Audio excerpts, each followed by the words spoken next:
Claim rejection टाळायचं आहे 5 सोप्या गोष्टी लक्षात ठेवा. पहिली गोष्ट, हेल्थ इन्शुरन्सचा प्रपोजल फॉर्म भरताना तुमचं वय, ऑक्युपेशन, हेल्थ कंडिशनशी रिलेटेड क्वेश्चनर आणि लाईफस्टाईल याच्याबद्दलची उत्तरं खरी आणि सविस्तर द्या. दुसरा, तुमचा प्रीमियम हा वेळेत भरा.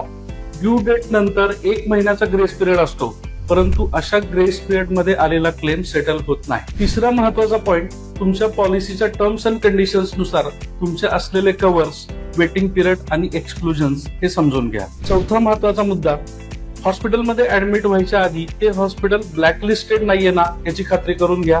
ब्लॅकलिस्टेड हॉस्पिटल मधले क्लेम सेटल होणार नाही. पाचवा आणि सर्वात महत्वाचा मुद्दा म्हणजे क्लेम इंटिमेशन वेळेत देणं आणि कंपनीच्या नियमानुसार त्यांना हवे असलेले डॉक्युमेंट्स आणि त्यांनी काढलेल्या रिक्वायरमेंट्सचे ऍडिशनल डॉक्युमेंट्स हे वेळेत सबमिट करणं फार महत्वाचं आहे. या 5 महत्वाच्या गोष्टी लक्षात ठेवा आणि क्लेम रिजेक्शनचे चान्सेस अतिशय मिनिमम करा. तुम्हाला व्हिडिओ आवडला असेल तर लाईक करा, शेअर करा आणि फॉलो करा.